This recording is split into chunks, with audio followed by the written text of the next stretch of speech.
Jesse will be hearing some loud boos coming from the New York crowd if the Padres, get out to a lead or, have a late inning rally or something and the Mets fall behind in this game. I mean, these fans are going to get after it, and they're going to probably let the Mets know and remind the Mets that they've been, they're about to, choke away this playoff berth. So we certainly have experienced that before. Yeah, right. We certainly have experienced the Padres walking into this building and having it very quiet for a certain amount of time. It's a highlight. It's a highlight moment in Padres history. There's no doubt much about it. They were kept so quiet that the ire turned toward Jesse and I as we both were receiving the middle bird. Were you really? When you guys won that series?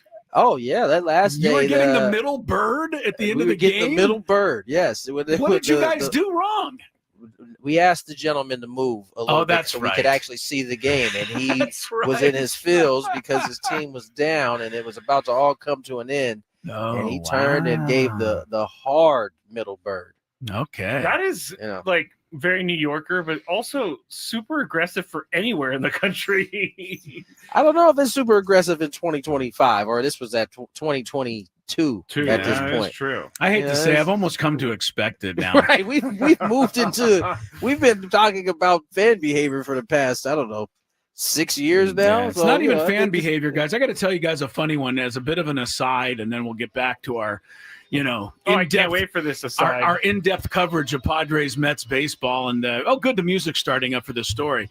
We're at Fashion Valley the other day, Lori and I, and we have the dog with us, Kylie. Everybody at a mall. Of course, she goes with us. She walks around. She goes into the stores. What the hell? Everybody loves this dog, and Does she work at Wetzel's Pretzels? Kylie, she would eat at Wetzel's Pretzels if I would let her. No, but so she's with us, and we're in one of the stores there, and we come out into the main walkway concourse, and it's outdoors at Fashion Valley.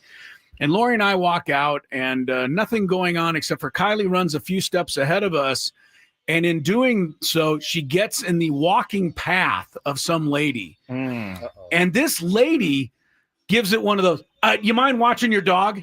To us. Good for her. Good for her? No, of course not. Of course not. Of course not. Well, I mean, this is the kind of thing that just, I was like, you got to be kidding me. She put her arms up in the air like, what do I have to do? So she was walking in front of you? She was walking, perpendicular to us. Like we were going out, she was going across us. Okay. And Kylie just ran a couple steps ahead, as a dog is, kind of can do, and got in her path. And man, this lady was not happy about it. And I'm like, okay, there are so many unhappy people in this world. I can't even get past it anymore. I mean, would you have been angry if a dog tripped you? Tripped her? Did not trip her. Just got in her path. He just added his own fact. Yeah, he did. He just changed the story entirely. I've been having to, if we're going to talk about this for a second, I've been having to really calm down because people have been really bothering me lately. And especially when I'm walking the dog, because for some reason, people think that Lucky is a vicious animal and he is just a lover. And they always give him the look like he's scary. Can you move over there? Well, I think it would be nice if his owner, gave off a better aura as you're walking. I do scowl. I do scowl as I walk That's around. What I'm saying. You definitely scowl. You scowl when you're not just normal. So we're going to talk about this Mets and Padres series, but I really want to talk about. Does anybody really care about the Mets and Padres at this point? Yes. Tony's got his head in his hands. He's like, well, this he's is doing crazy. his lineup. He's doing my lineups. lineup. Okay. All right, never mind. Go ahead. I want to talk about Tony and Jesse being ranked the number 2 radio team in the country, according to Awful Announcing. So very nice, Tony. How does that make you feel? It's pretty cool, I must say. I don't know that I set out to for that to be like the goal of this, but it's pretty cool when I'm assuming it's each city's listeners voting on this thing. I'm not sure exactly how it works, but either way, I think it's humbling to be thought of as highly, even if it's number 2. By the way, number 1 is like freaking John Miller, dude that I grew up listening to. So I mean, it's pretty cool. if I'm being honest, you gotta kind of assess. At least for me, in particular, reading the article, you have to assess, what's being said, and you have to.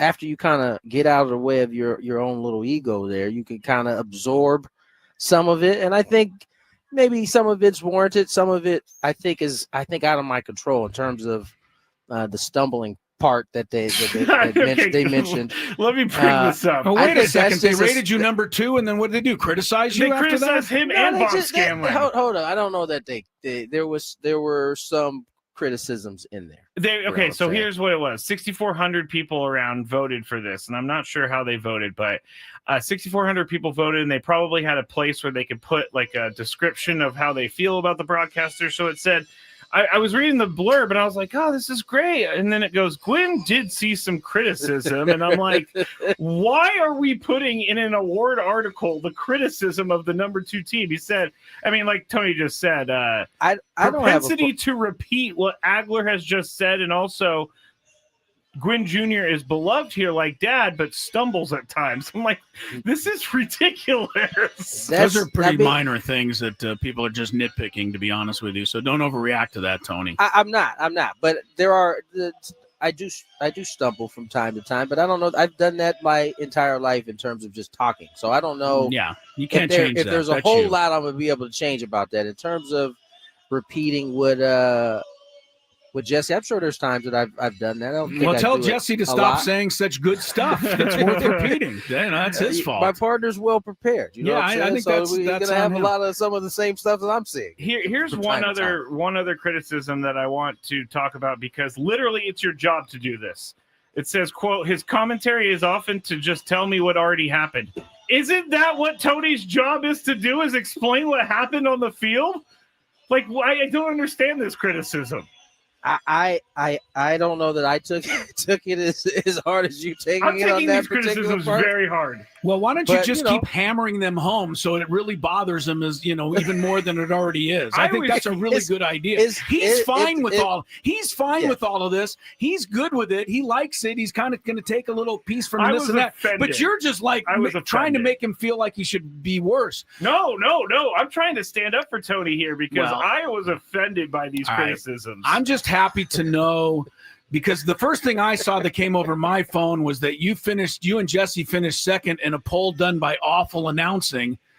So I was worried that that meant you were number 2 in the Awful Announcing. What's funny is so I want people to understand that Awful Announcing is actually just the name of a media site. I sent my wife the article, and immediately she called me like kind of irritated. Like, why would you send me this? Like, I was like, no, Awful Announcing. That's just the name of the they need to change publication. Their name. I know. They are pretty reputable, and this is a really good honor. And Jesse wants to hop on. Yes, please. Well, he should. And I have a criticism of him. If he come on, are you there, Jesse? Yeah. Stop saying such good stuff that Tony has to repeat, will you? I'm on Team Scraby on this one. Very offended by the criticism. Not offended, but I think the criticism's unfair. First of all, we all repeat each other and ourselves 1,000 times a night. Part of it is sometimes you don't realize you're doing it, but part of it is like, by the way, nobody is pulling out the big old RCA radio in their living room and locking into every word we say for 3 hours every night. So, saying something in the first inning and then saying it again in the third or the seventh, it's like, I don't see that as a bad thing. I don't see that as something to stay away from. The secret sauce for all the nice things that people had to say about this is that we get to work with one another. And that's not taking anything away from Bob, who obviously is a part of this as well. But like, I hope I'm not overstating it from Tony's perspective, but from my perspective, we are 2 friends who very much love this game, very much love this team, very much love this town. And, we just get to sit here and talk baseball all day long, off the air and on the air. And I think that's what comes across as something that's enjoyable to listen to. So, Tony on his own, would it be, with somebody else, could it be as good? Maybe. Me on my own, I don't think so. But like, because we have the relationship we do and the respect for one another, certainly that I have for Tony. I mean, that to me is what makes this thing happen. And so your guy here, who by the way does an entire radio show every single day before he comes on and does a game with me, with you guys, he's He's the engine, man. He's the engine. He's doing a good job. We're very I proud of appreciate both that, of you Jesse. guys. Yeah, It's really, congratulations, it's Jesse quite a and nice Tony. honor. As Tony said, you don't really get into this to try to win or get named and stuff like this. But when you do get named in something like this, it at least validates what you're doing to a certain extent, and that feels good. And you guys deserve it. I do want to warn you both, though, about one thing. If the Padres play the Yankees in the World Series, be prepared for Michael Kay to stop by and remind you guys that your booth really isn't all that good. So just making sure, Michael Kay will probably, feel some type of way about this. But He only talks about the TV booth. He doesn't talk about the radio. oh, that's booth. right. He's a TV, so we don't have he's to worry TV. about him. He's not in our realm anymore. Yeah, No. he got all mad at the Mets broadcast for somebody said something nice about them, so he ripped them. Remember that? Oh yeah. No idea. That was early so- this year. That's just competition at its finest, right there. I will just say one thing. One more thing about this. I listen to Tony and Jesse every single day I get off work and drive home because I got like an hour drive home basically. And I do feel like I'm best friends with these guys. I am a full-on listener in the car. I'm like, I want to text Tony my opinion on something, and then I can't do it because he's doing a game. That's certainly not true because everybody else texts me their opinion mid-game all the time. That's crazy to me. I'm sure they do. So just don't worry about it if you end up getting it. All right, we gotta get to break. Yeah. We're off to the races here. Really short show today, so you got one more segment. I have to roll. To go down here and listen to talk to some of these Padre players down here as we get ready for this 3-game set. Well, More you wouldn't Gwynn be Chris. the number 2 broadcast if you didn't take time to do that. So No, I appreciate that, sir. More Gwynn and Chris on the other side. Another effort. Tony, much care more. to, Tony, I don't know where does Tony Tony- went. because Tony I see the normally- corner of his room. Oh, well, hopefully he'll be back shortly. Harbaugh, I'm not sure where he went. I might text him to see if he's okay here in a second. hope he didn't. Yeah. Did you think he fell in the shower or Well, I hope he something? didn't meet with foul play. You think he met with foul play in our commercial break? I don't know. I mean, he is in New York City. So. He's in New York City. It could be, you never know. All right, we'll just go forward. We're just going to go forward without Tony. I'm sure he'll rejoin us when he gets a moment. Everybody stare at that box in the top right corner because it's just the corner of his room. I'm going to look now. I'm kind of intrigued. Oh, someone says maybe he's in the bathroom. I don't know. He's been known to go there, as have all of us, frankly, but him more than most. Over under, Tony just forgot that he was doing the show. And that's not nice. Yeah, so maybe that's what they're thinking. You know what just hit me, Chris? No. What if Tony went out to get like ice or something and he forgot his room key? That is something Very that well he possible. is more than capable of doing. Because he would never be gone this late, this long, with knowing that he was on the show. No kidding, man. We took a commercial break like 5 minutes ago, and he has not returned. I'm going to text him. Like, are you out in the hall trying to get into your room Say, right now? Everything okay? Oh, no. This Question is mark. scaring me. No. Did you hear back from Tony yet? No, I'm thinking Something. he locked himself out. He doesn't have his phone because it's in the room, so he's down at the front desk or something. I don't know. I'm sure there's a story in here somewhere. there's when we definitely get him got to back on be the a air. story. Anyway.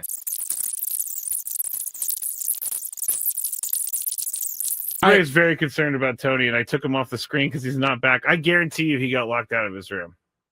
I don't think you're wrong, because that makes sense. But how far away is the lobby? Of course, the New York hotel, it could be one of those ones where you got to wait a while to get up to the. And he's just sitting in line. I don't know why I find this so funny, but it is. Well, kinda it's funny to if me. it's funny if he comes back with a funny story. Yeah, like It's I locked not myself funny. out. It's not funny if he fell and hit his head somewhere Well, and we don't know where he is. Of course, That's not funny. Of course, that's not funny. He's obviously not with his phone because he hasn't gotten back to us. Has Tony locked himself out before? Not during the show, but I'm sure he has at one point in his life. Of all people, Tony would certainly seem to be one who would do it. Oh, August also says, Clinton said, got to use the key card for the elevator too. So maybe he's just You stuck. can't even get down? No, you don't need the key card to go down. Okay. You only need those to go up. You should be able to get down to the lobby to say, hey, I locked myself out in New York City. But if we do, can you go to the Padre Hotel and knock on Tony's door? We don't know where he is still.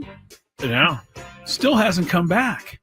And I turned on It's been 20 minutes now. I know. Now I'm starting to get a little worried. Yeah. Where'd he go? What happened? I don't know. I would call the front desk of the hotel, but I have no idea where they're staying. I don't know where they're staying either. And when you sent him a text and said, is everything all right? We have not heard back from him. He is still not back in his room. I bet you he is standing in line in the lobby as we speak. I'm trying to get his key back. Someone said text Jesse or Dave, and it's really not a bad idea. Maybe at the next break, though. Yes. If we get to the next break, we got to text those guys so that they can go make sure he's okay. Because I don't know where he is. It's crazy. Dave Marcus is probably the one to text. We'll text Dave. Because he's, Jesse could be doing anything, but Dave's always there ready to go. You're trying to say Dave has a ho-hum life and he'd just be sitting around waiting for a text, whereas Jesse might be busy? Is that what you're... Dave's been doing this job for like 30 years. I don't think the what is the word I'm looking for? Never mind. All right. Well, there's certainly an explanation, but we don't have it yet. Text Scan. I don't know Scan well enough to text him. We're going to text Dave if this gets to the top of the hour, and we still don't have a Tony Gwynn Jr. sighting. All right, do we just go to traffic like it's normal behavior time? I mean, it just seems weird. We got to move on with the show. Show must go on? Yeah. I don't know. All right, we're going to do the good, the bad, and the really, really weird and ugly next here after traffic. All right, it's with less enthusiasm than usual that we embark on the good, the bad, and the ugly for week 2, Scrape. I'm going to try not to worry too much. I'm going to try not to worry also. I'm not necessarily the worrying type. I'm not either. But, I'm intrigued now at this point. They're in New York City. Tony Gwynn Jr., I trust we didn't get a chance to ask him in the opening segment. Got his rest. Good to go for the game tonight. Yesterday's Tony Gwynn moment has taken on a life of its own. It's really. An all-timer. It's an all-timer. If you weren't present for the show yesterday, neither was Tony. Neither was he for a segment, actually maybe a segment and a half. It was about 40 minutes, wasn't it? Yeah, I did the editing this morning. I just put it as a commercial break. I also put it on my Twitter at Matt Scraby and Instagram if you want to see me break it down, but it was 40 minutes. 40 minutes. We were on the air. We took a commercial break. Tony was in his hotel room in New York City. He left the view of our YouTube, Zoom camera there. And when we came back from the break, he was not back yet. And he didn't return for 40 minutes. And so if you were with us, we just had the camera shooting an empty hotel room. Yeah. And so Scraby, I would say, 2 or 3 minutes into it, you sent him a text to say, hey, is everything okay? And we got no response. Mm-hmm. So then we started to surmise that what if he maybe went out down the hall to get some ice, locked himself out of the room. He'd have to go all the way down to the lobby, get another key, the whole thing. So we kind of assumed that's what happened. But then another 15 minutes went by, and we're like, still no sign of Tony.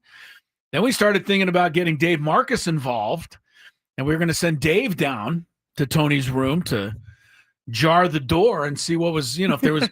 Now we were starting to actually worry about foul play now. Dave would have just kicked the door down. Dave and Jesse. Help is on the way. Dave and Jesse, boom. Yeah. Boom. Slamming into the door. I mean, the number 2 radio team, they work together. At the Waldorf Astoria. Yeah. So wherever they stay, I'm just guessing. But anyway, so all this time, and people in the chat were getting concerned, which I don't blame them. The listening audience was starting to think, where could he have gone? And finally, he showed back up on camera, and the answer was, Scrape? He was sleeping. He fell asleep. To be fair, they did get in at like 4 a.m. They got in at 4 a.m. the night before. It was, later. It was the early evening there in New York City. He said he laid down for like a cat nap during the commercial break. and it turned into a lion-sized nap or whatever. It's 40 minutes long. Anyway.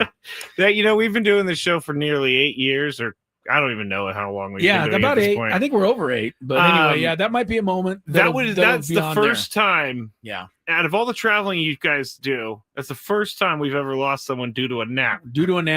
And I think I would be more of a candidate for the nap because I just always nap.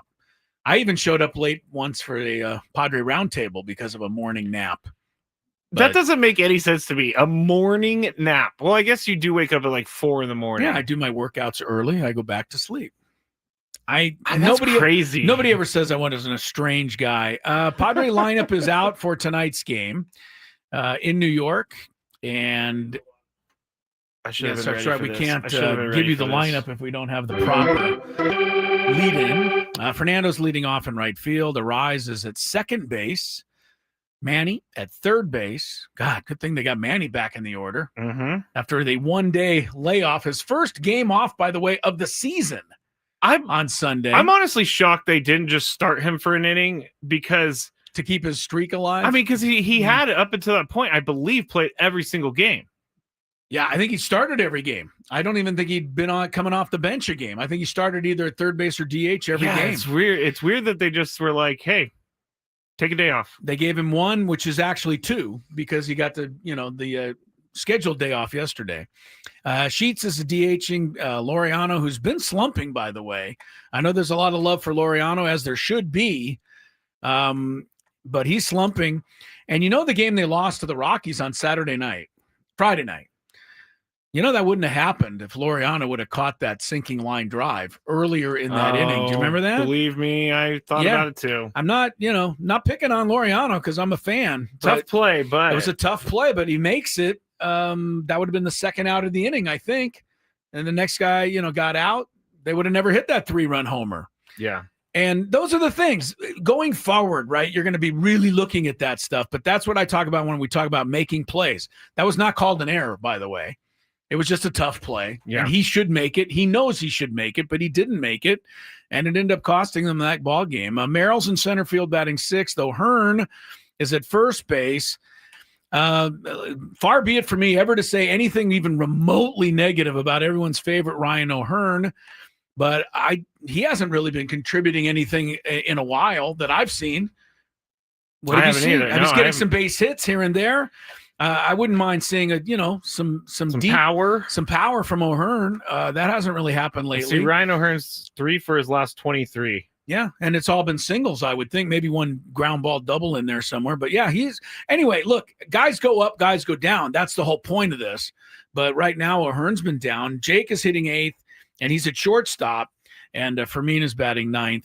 The Mets, pretty much what you would expect from them. Lindor, Soto. Who's Soto's? I don't know that guy. I'm not familiar with him. Me neither. Pete Alonso. Brandon Nimmo is the cleanup hitter for the Mets now. I didn't know that. Mark Vientos, Jeff McNeil, Brent Beatty, Francisco Alvarez, and the newly acquired but not really having much of an impact, Cedric Mullins in center field, batting 9th. They got him from Baltimore, as the Padres got O'Hearn and Laureano from Baltimore. That was the whole Baltimore outfield. And Mullins is I don't know what his individual numbers are, but I haven't seen him in the headlines much. No, me neither. Since they got him. So Laureano is talking about struggling. He, in his last 7 games, is hitting .080. I guess, what was that? On Saturday, he had a hit with 3 RBIs, but basically he's 2 for his last 25. He has 3 walks, only 4 RBIs. Yeah, that's 080. But here's the thing. Mike Schilt has him batting 5th. Now, if you want to be critical and, get on one of your Mike Schilt rants out there, go ahead. But this is what you do generally. And this was my argument. I'm throwing myself under the bus here. But this was my argument when everybody was complaining about Arise batting 2nd. My argument was he's batting 2nd because that's where they think he can bat when he's hitting like he should. But he's not hitting like he should, so everybody said, you got to move him. I said, okay. But if we're going to move him because he's not hitting well, then tonight we got to move Laureano because he's not hitting well. O'Hearn's not hot. We got to move him. How much are you going to move? Are you going to move based on every 2-3 game stretch? That was my argument. against moving Arise all over the place. And this is what I'm talking about. Laureano's an automatic out at the moment, but he's still batting fifth because he's the guy. He's your guy. That's where he's been, doing damage. Anyway, just something to discuss. Did I show everybody my Luis there you go. bobblehead, by the way? It's a sprinkler. Adam wants me to come on. He goes, can you promote the Luis Arise bobblehead? Of course we should. You know what? Every listener out there basically hates the fact that I like Arise. And now I got to go on and promote his. Look at this. That's the bat. And that's supposedly is a wall of water because he sprinkles and sprays the ball all over the field. Some of you would probably correctly say that he actually doesn't spray the ball over the field. He just flies to left field because I'm tired of that as well. But you can get one of these at Monday's game against the Brew Crew. We'll tell you more about that in a little bit. But, I'm happy that Luis Arise is okay after being hit in the face with a ball on Saturday night. It was a little weird. That was super weird. Yeah. He sat out Sunday, and I believe it's the first game that they've won with him not in the starting lineup since the All-Star break. I'm just saying. I don't know why I say it because I don't know why you say it either. We're past it. I Luis Arise, I said it today when the lineup came out. Why don't they have Jackson Merrill hitting second after what he did on Sunday? Jackson Merrill is finding it. I don't understand the aversion to moving Luis Arise. I don't. No, Merrill, right. He hit second yesterday. Big Sunday, big game. I told you why they're not changing because they don't want to do it. They don't just keep moving guys around based on a 1 or 2 game performance. That's the reason. I get it. I know people don't want to hear it, but Luis that's Arise, the reason. This is not a 1 or 2 game performance. Agreed. This is 140 something games. Get rid of him. I didn't say that either. See, you take it to the next step. 2:30 break. When we come back, just when Xander Bogaerts is about ready to return, and just when Xander Bogaerts thought it was safe to go back on the field without widespread criticism of his play, there's more criticism of him. He hasn't even been playing recently. We'll tell you about it when we come. Chris continues. Gwynn and Chris.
Xander had a really good day yesterday. He's in Arizona. Got video running, up to 80, 85, whatever that higher percentage is, but closer to 100 clearly. It doesn't seem to be overly inhibited, but, still working through it. Did some cutting with it, and also took some at-bats. Didn't run on the bases, but took some at-bats, some situational at-bats, and got some ground balls. And it was by far his heaviest workload day, and he looked good, and all early reports is he recovered well, which was clearly important. And he's having another fairly higher load day today, and we'll see how it goes and evaluate from there. Yeah, Xander Bogaerts being counted on to return and be the savior for the Padres. Welcome back to Gwynn and Chris. I wish I had like a 2:37 is a the godly noise of oh. That's what I feel like. Xander's coming back. All will be well. All will be right with the world. Yeah, Xander Bogaerts was easily the most criticized player in a Padre uniform for the first 2.5, 3 months of this season. Luis Arraez has taken that honor away from Xander, and I'm sure Xander doesn't want it back. But just when you thought all the criticism of Xander Bogaerts had gone away, up steps our friends at ESPN.com. How can they criticize a guy who hasn't been in the lineup? If the criticism is not he has not been in the lineup due to injury, then there's no criticism. All right. Well, Bradford Doolittle, as we've talked about in the past, will never be on our show because we probably are as critical of him as he is of anybody else. But his article today was every team in baseball, their biggest success and their biggest failure. For an example, the Rockies' biggest success, they still get good attendance. Their biggest failure, everything else.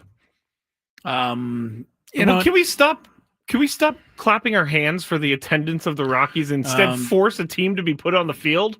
Seattle Mariners' biggest success, Cal Raleigh. Biggest failure, their pitching rotation hasn't been, what people thought. Anyway, so it's up. Every team has this. So here's the Padres. Biggest success, winning the trade deadline. Biggest success, A.J. Preller, all of his activity, getting Mason Miller, Fermin, Laureano, the whole thing. Anyway, that's the biggest success. But the biggest failure for the Padres, Xander Bogaerts. Biggest failure. The biggest failure of this season is Xander Bogaerts. Here's what it says. 32 years of age, Bogaerts has posted his second straight subpar offensive season. His OPS plus 98 is up from last year's 92, but still remains well off the 130-ish level he reached when he was in Boston. Change in ballparks has been more severe for Bogaerts than expected. His career slugging percentage at Fenway is .496, just .402 at Petco Park, and this season only 3 of his 10 homers have come at home. I'm just don't shoot the messenger. I'm giving this to you because that's what people still think of Xander out there. And I just think he's one of the most intriguing players we have now because he's gone from absolute 100%, people being negative about anything Xander Bogaerts to having a really good 2 months of the season. And in fact, analytically, he was one of the best players in baseball for those 2 months, right? Yeah. For July and August or whatever it was. And then he gets hurt, and now we miss him, and now we can't wait to have back the guy that we couldn't help but criticize earlier in the season. I just think it's come full circle for Xander Bogaerts. I don't think it's as crazy as you think it is because this is just how the normal fan is these days. I know. Everything is, what have you done for me lately? But that's, I get it. It doesn't help to have a guy who hit 7 home runs in 8 games in April who can't hit in October, But this is a crazy article because to me, that is Bradford Doolittle going through some statistics and being like, what's easy? I can pick on Xander Bogaerts because I know those numbers are... They're not as good. Yeah. All right, what would you choose? I'm going to let you write the article. What is the Padres' biggest success? The biggest success? Yeah. What's their biggest success? I would think their trade deadline. Okay, trade deadline. You agree with that? All right. Yeah. What's their biggest failure? Their biggest failure has probably been at the catcher position. Biggest failure at the catcher They position. have not okay. had much production from the Okay. catcher position. It would not be Xander Bogaerts. I'm tempted to say Luis Ariz just because he's not hitting 330 this year, but I'm not going to say he's a failure if he's hitting 280 something, because that's good. It's good for the rest of the league. There he is. Watch. Look at him. Chris is playing with the Spraying bobblehead the ball right all now. over the field. There's actually supposed to be a baseball that comes out and you can hit it. The baseballs are in the back here, but they actually do come out. So Oh. I didn't want to take them out. Oh, gotcha. By the way, if you want the Xander Bogaerts bobblehead, Ooh. this Monday, Brew Crew, and it is presented by Kidel Ortho. It is a La Regadera. La Regadera. Yeah, that one. Luis Ariz bobblehead. It features the back-to-back-to-back batting champ. Oh, is he really a 3-time batting champ? I guess. Oh, I didn't know that. Does that matter, though? It doesn't matter. It doesn't, because Yeah, he's not doing apparently it not. this year. Yeah. Anyway, the first 40,000 fans, Monday night's game. Bobbleheads will be distributed on a first-come, first-served basis. And I imagine most of our listeners, when they are handed the bobblehead, will just hand it back. That's not true, Chris, because even all the Dylan Cease bobbleheads, I saw people with like 9 of them. What are you going to do with 9 bobbleheads? Yeah. And if you tell me sell them, you're not making a lot of money on a Dylan Cease bobblehead. By the way, the chat said for failure on the ESPN article, Dylan Cease. Dylan Cease might be better. Very good chat. First pitch is Monday, 6:40. Remember, gates open 90 minutes prior if you want to make sure you get one of these. All right. I do have to say their bobbleheads this year have been quite creative with some of the things that they're they going do. The spinning bat for Fernando. Look at like coming out the back of his helmet is kind of his hair is a bit of like a cornrow type of thing happening. I mean, they really kind of go all out now on the bobbleheads. I would say the biggest success, the failure. I don't like that word necessarily, but probably, the letdown. Yeah, Cease has probably been, to me, because I keep waiting for him and it's just not happening. I think the biggest success is the bullpen. And, I bring this up because every time somebody in the bullpen, most notably Estrada or Suarez, gives up a home run, it is amazing to me how quickly everyone jumps off the bandwagon of these guys. We've already discussed this ad nauseum. You are part of the problem here, Scraby, because you, among everyone else, thinks that Suarez should be taken out of the closer role in favor of the much more dominating Mason Miller. Never said that he should be taken out. I said they should make it fluid. Okay, what does that mean? That means that he can still get some saves if the opportunity presents itself, but sometimes Mason Miller might be better. I wish everybody could have seen the look. Because that's not what you said. But anyway, I'll give it to you.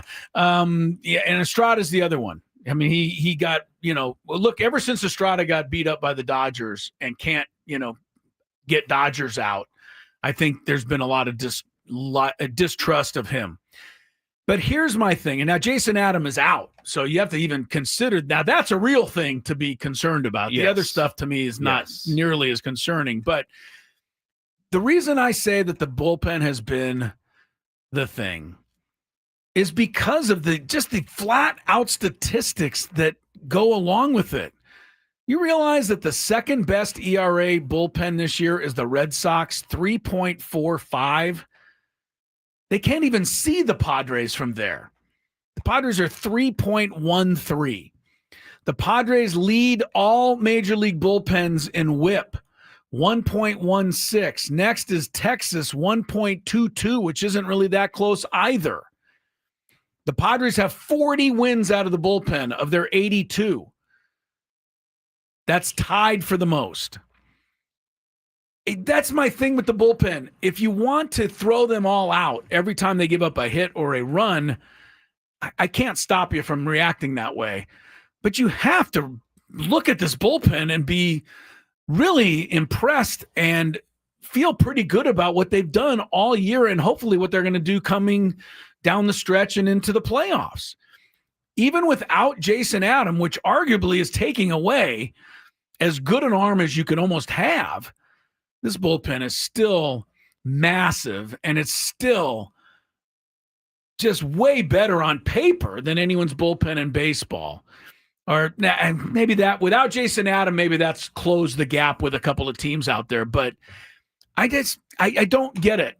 Suarez, Estrada have become the whipping boys for the bullpen now.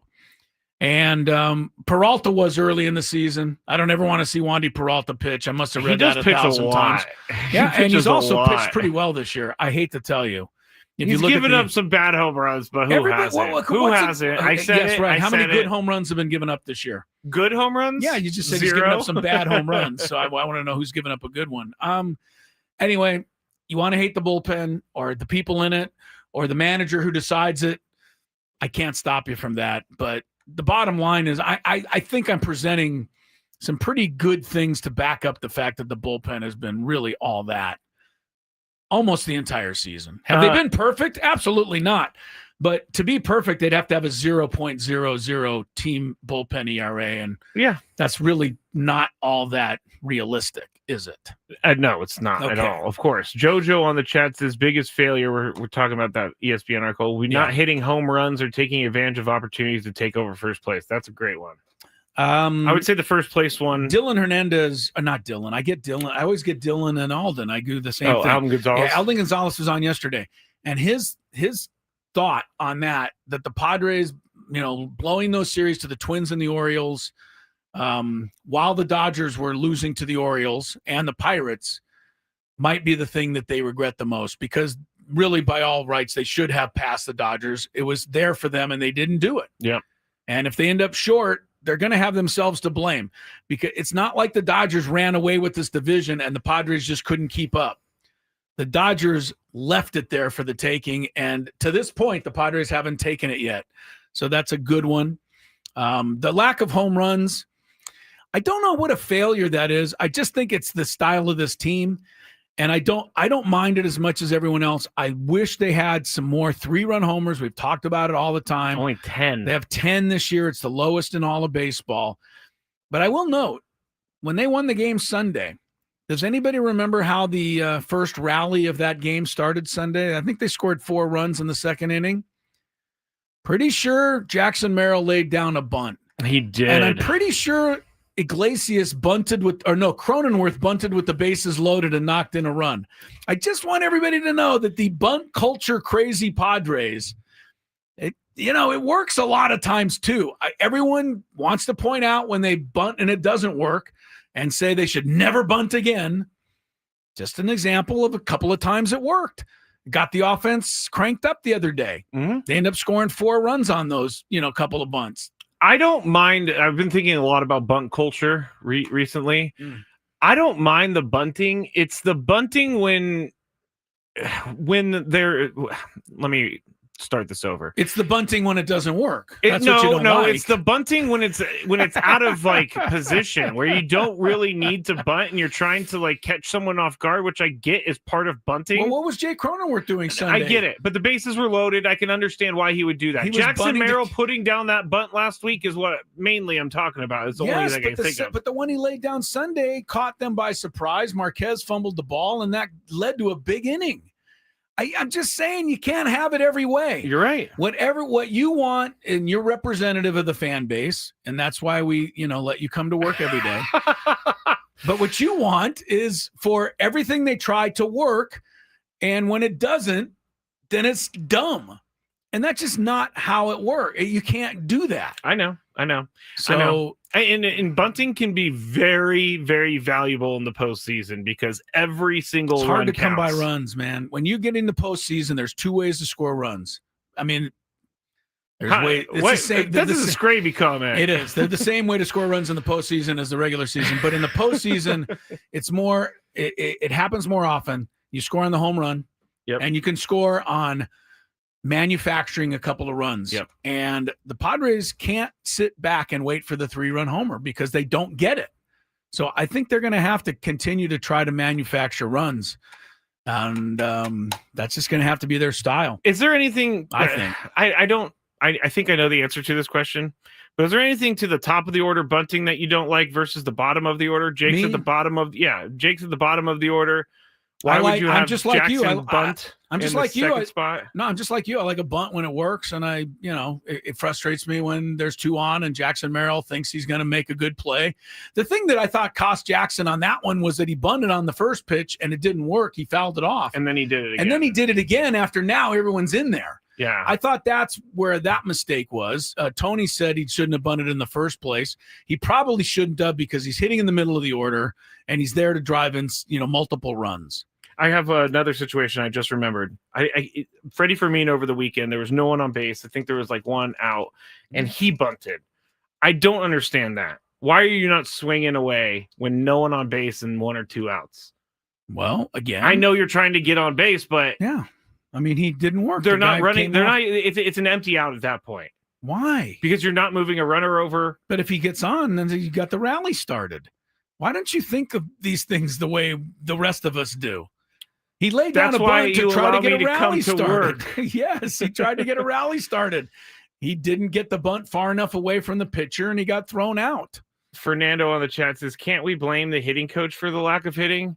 Yes, let's blame the guy who actually doesn't hit the ball for lack of hitting. Well, I think he's the same hitting coach that we all really liked a lot last year. Victor Rodriguez. Yeah. I mean, it was like he's the savior. Yeah. And I'll be honest with you, their hitting isn't that bad. It's not. What is not good is the power that comes with bringing 3 runs in at a time. That is what has been lacking all year. And we've been seeing it happen to the Padres all year, so it sticks out extra. I have numbers to back it up, and I know you're tired of hearing them, but I'll just give you one. The Padres have hit 10 3-run homers this year in 703 plate appearances with 2 men on. That means with 2 men on base, they're homering once every 70 chances. That's not very good. That's not good. It's not very good at all, right? So, I hope that changed. Maybe because a lot of people say, well, that's just happenstance. There's nothing you can do about. Okay, good. I hope it's happenstance. And I hope that starting this week, they just start, making up for that. Yeah. And start getting a bunch of 3-run homers because they can hit home runs. They don't hit as many as everybody else, but they can hit them. I mean, Fernando's starting to turn it around with the power. Jackson Merrill's starting to turn it around. It helps when those guys are hitting the ball well when you are trying to chase 3-run home runs. They also have hit almost all of their home runs this year in games that they win, and they've hit almost no home runs by comparison in games that they lose. So for those who want the home run, there's pretty good example of why the home run's important. They win when they homer. They don't win when they don't. I feel demoralized when I see the other team hit a 3-run home run because it's probably going to lose over. that game. You're probably going to lose that game. Now, I will say the Rockies hit one the other day. Moniak hit one, but that was after they were already behind on the Jackson Merrill 3-run homer. What about Krim? Well, that won that game. Our guy, Still mad at Krim. Unbelievable.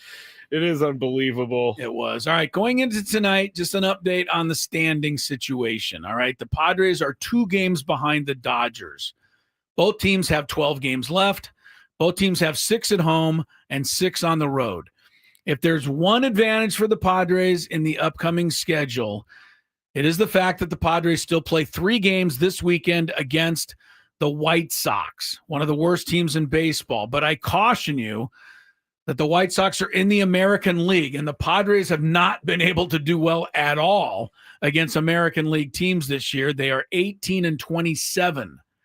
So, but while the Padres still have the White Sox left, the Dodgers, all 4 of their remaining series are against teams with winning records, or at least even.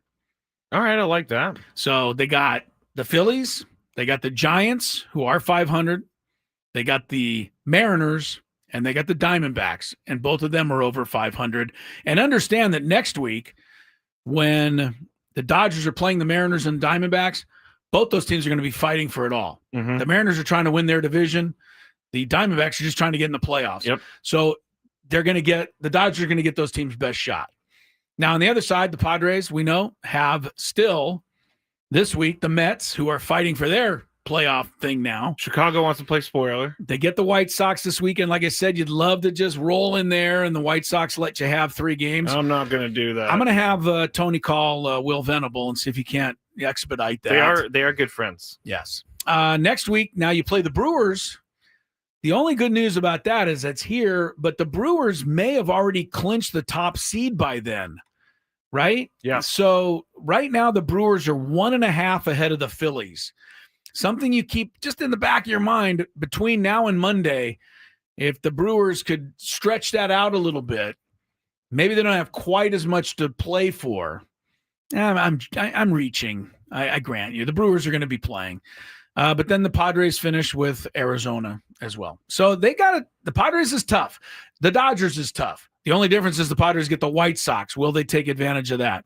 Both teams have 6 at home, 6 away. So pretty similar there. Entering September, I was like, oh, it's going to be an easy month for the Padres. I can't ever think like that. No, you can't. I know. I told you. And we all said that. Don't look at that stuff. But everybody kind of looks at it and says, oh, the schedule is really in our favor. But it didn't work for either the Dodgers or the Padres, frankly. Tune into the Manager's Report with Mike Schilt this Friday at 9 a.m. on Ben & Woods. The Manager's Report is refreshed by EcoWater SoCal. Try alkaline water for just $9.95 a month. EcoWater SoCal, keeping it soft since 1925. Very good. Padres, as we said, looking to try and move up. The Mets trying to hang on. They are 1.5 ahead of Arizona. Can you believe the Diamondbacks are there now after they traded people at the trade deadline? I can't. The Giants are 2 back and the Reds are 2 back. So there's 3 teams climbing on the back of the Mets in the National League. In the American League, big win for the Astros last night over Bochy and the Rangers. That gives the Astros 3 games clear now on the Rangers and Cleveland for that final spot. The Rangers do play the Astros twice more here, so couple of big games coming up for Texas. After playing Texas, the Astros will play the Mariners this weekend. So the AL West is going to be up for grabs here. This is the fun part of the season right now. A lot of fun. Yeah, you're playing some scoreboard. You're keeping an eye. And it's always more fun when you're one of the teams that we care about. Yeah. Remember how many years we got to this point and it was like, is the season over?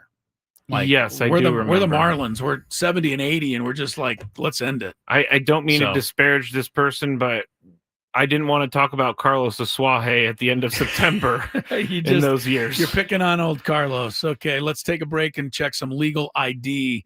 You're listening to the home of the Padres, 97.3 The Fan. KWFN and KWFN HD1 San Diego. Hey, what's up? This is Jason Adams. Strike 3. So Jason Adams strikes out the side. The Padres play here on San Diego's #1 sports station, 97.3 The Fan. And Odyssey Sports Station. Phillies and Dodgers again tonight. How about my man Schwarb? Number 53 last night.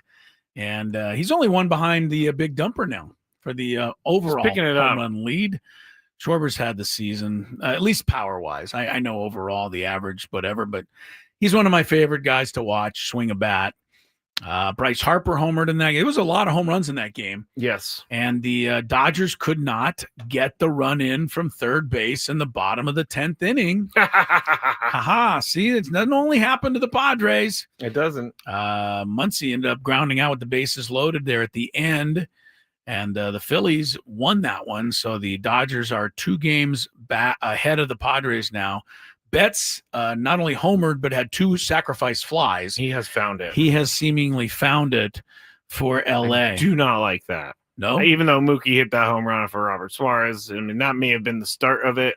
Maybe that was the start of it. I think that's a very good point. But Mookie Betts is he's dangerous. As I said, the other one last night was that the Astros beat the Rangers. The football last night, we got a minute on that. The Chargers. Go, Chargers, go. Who did they beat last night? The Raiders. Pretty good. You're getting better at that. 20-9. I think it was 3 interceptions that kind of turned the tide in that game. Yeah. Maybe the first play of the game where Geno Smith. You don't like to open with an interception. You get the kickoff. Yeah. And then you turn it right over. Yeah. So you basically have just lost 3 possessions. Yeah, that didn't help. Justin Herbert had his game, but he did take a knee in the final play of the game, and apparently that put him underneath his yardage total. Yes. So people were like apparently celebrating all over the country last night, or upset if you had bet the other way.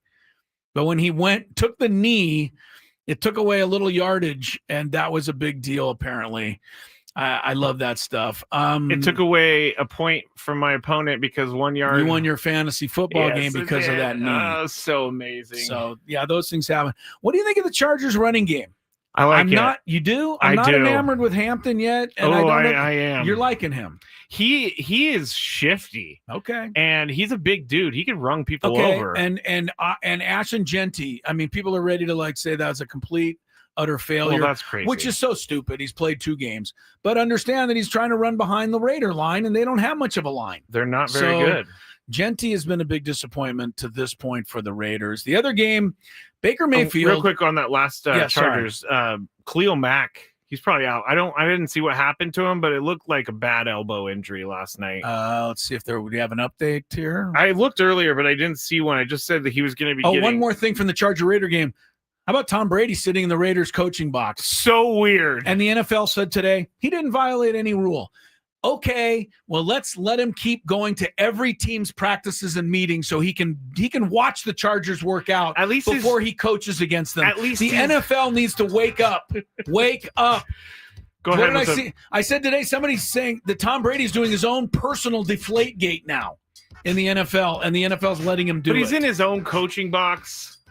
I get what you're saying. Trust me. There's a big mixture here. Baker Mayfield for MVP as he leads the Bucs down the field to beat the Texans last night. He had a really nice scramble. I like Baker Mayfield. Well, he's gone to hell and back. He really has. So good for him on that regard. All right, we got Sam Levitt, Padre pregame. We're back tomorrow to talk about what happens tonight, basically. So we'll see you then. Have a good game tonight, everybody. And go Padres, go.